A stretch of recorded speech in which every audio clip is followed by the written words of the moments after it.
I think we all know that Fnaf is a pretty weird game. It lets you do things that maybe you shouldn't have been able to do, but also maybe things that shouldn't have been possible. And you know what? That's what we're exploring today. The scary, weird things that you can do that honestly don't make sense. Let's do it.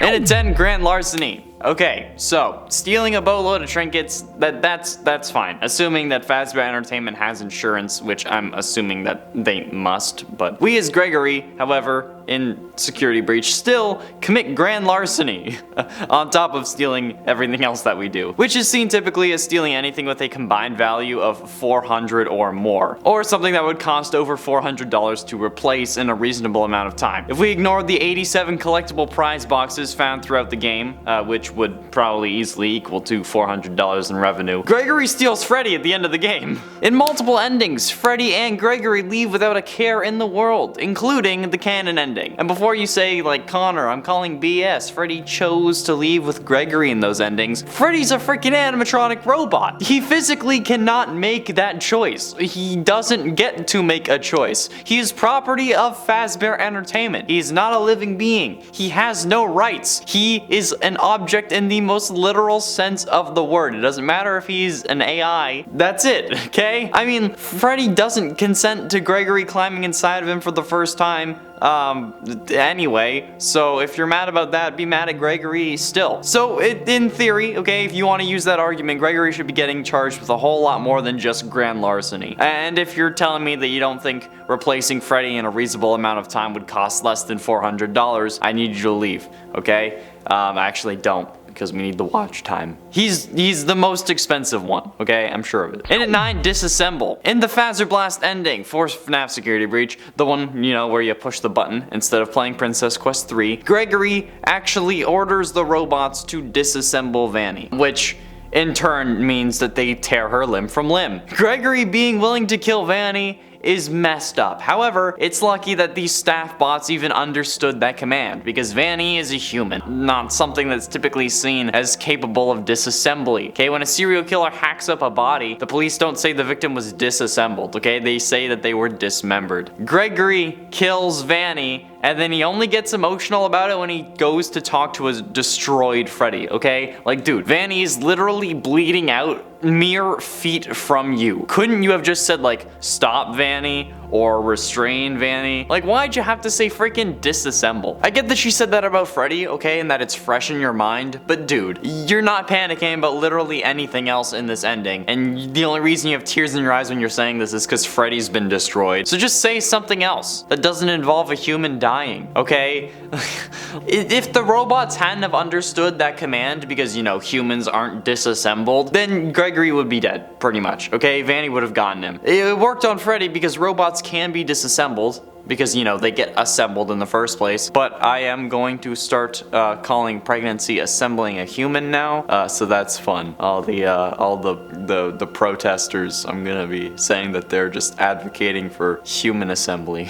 And at 8, Trapped. I think one of the most messed up situations ever presented to us in a FNAF game is the fact that we are trapped in the FNAF 6 pizzeria without the choice of escape. And before you say that it wasn't really something that we can do because it happens to us, remember how Henry says that the job in the game wasn't meant for us. It was either meant for someone else or it was just like an open call. But either way, that means we chose this job and therefore the situation we find ourselves in, especially given everything Mike as a character knows about this franchise and about what his father did. And even though there is a way out planned for whoever was supposed to get the job, we aren't given the option to leave. Henry just assumes that we want to burn to death along with everyone else, which just doesn't make sense. Because, like, sure, you want to destroy all the evidence, maybe, but there's still papers, there's still police reports, there's still the families of the victims, and then, like, you were gonna let whoever worked here instead of us go, despite them seeing all of it, okay? So, yeah, seems kinda sus to me. Like the coward's way out. But even still, it's weird and scary that we can't even search for a way out. You know, we just kind of accept it. which is messed up. And it's 7, time travel. Interestingly enough, it's actually possible to time travel in the hallowed halls of the Pizzaplex, since as you progress throughout the story, time also progresses. This means that if you can recreate the events of an earlier moment in the game, you can actually get the game to set you back to that time of night. This is only really useful in the post-game though, since, you know, why would you want to go back in time before that? Because, you know, after you've survived until 6, and then you like decide to stay in the Pizzaplex, normally you're unable to save after doing this for whatever reason. But despite the crew supposedly now starting to show up for work, which is why the doors are opening, the save your spot in line tablets have stopped working, probably because Vanny was hacking them. But this can be easily fixed by heading back to Roxy's Raceway and grabbing the head of the go-kart assistant driver, which sets you back to like 5:45 a.m. or something like that. It sets you back in time before 6, which re-enables saving. But with you also having your super-powered eyes, Freddy, which means that in essence, you time traveled in Fnaf, which isn't a new thing, but this time, you did it without the use of a ball pit. So, good on you. Innovation. And it's 6, security access. Gregory, throughout his time in the game, steals so many things from the Pizzaplex, okay? Not even including all the little gift boxes that you can find around like I was talking about. But like, he also steals the security badges. He ends up getting enough of them to have level 7 clearance as like a 6-year-old, or however old he's supposed to be. He's the size of a 4-year-old, or at least his torso is, but he talks full sentences and knows things that even I don't know. It's really unclear. I have no idea how old he is, but he's still able to gain level 7 clearance no matter how old, okay? But like, how are they so readily available for him to steal? And how is it that taking these badges always triggers some form of event that makes everything worse? And then how are the security guards supposed to use the badge if that's what happens whenever they take it? Or, an even better question, how are their security badges laying around in special containers when security should just have them on their person with the clearance level on it, right? Like, how does having multiple level 1 passes end up like adding up to a maximum of level 8 security? I don't get it. It makes absolutely no sense. And also, if you like me screaming at games and want to see more of it, hit subscribe. I don't only scream about FNAF anymore. It just happens a lot. But in comparison, we talk about FNAF and other games on equal levels. Halfway through into number 5, lawsuits. FNAF 6 is definitely one of the more meta games in the series. Not the most meta, FNAF VR, but definitely not the most grounded. Lawsuits are main game mechanics and occur when the player has bought too many objects and characters with a high liability risk. If the player does not have enough money to pay out the lawsuit and go into debt, the player will get the bankruptcy ending and it will crash the game. But the player can still settle or pay some lawyers to defend your restaurant if the player has enough money. There are up to 3 possible lawsuits per day, each rolling a risk out of 50 chance to occur. So the more risk you have, the higher chance it has because it's more out of 50. These range from heads being bitten by animatronics, referencing FNAF 4's Bite in 1983, a kid falling off a ride, standing up after falling off and then falling down again, a kid breaking 100 bones and suffering severe internal bleeding, and more. But interesting, all of these lawsuits are filed by the Parents' Union Against Unsafe Atrocities and Mechanical Abominations, which is oddly specific, especially when one lawsuit is for emotional trauma after seeing an animatronic's head fall off. But I don't know, maybe I'll talk about these another time in greater detail. Although, does that mean that I can sue Disney for that time I watched Mickey take off his head to get a drink of water? And at 4, Pirate Ride. While fighting off multiple lawsuits from one group constantly is weird, right? It's still a thing that maybe you'd normally have to do. Well, fighting off lawsuits is a thing you'd have to do with a business, maybe. However, one scary weird thing is the fact that you can choose to put your life in danger during the Pirate Ride game in FNAF VR. Yes, for some reason, you can choose to put your life on the line just for some extra points. You see, I personally liked Pirate Ride because it was the least jump-scared riddled FNAF minigame. If you don't get enough points, you'd get killed, but other than that, as long as you get like a 1.2k, you're good. But as you complete the game and like progress through it and complete it multiple times, more helpy signs are unlocked, which when hit cause you to go into a back section filled with 100-point targets, which helps you get a higher score, but also they're filled with animatronics that want to kill you. Why is this an option? Why can you do this? Sure, you can get more points, but like, I'm just looking for 3 clown posters so that I can see if that secret Easter egg was actually real for myself. I have since, after that whole thing, talked to Johnny Blocks about it, and he did say it was real, so I believe him, but I was also kind of geeking out while talking to him, but still, okay? Why can't there just be like one Fnaf game where I can't die? Why?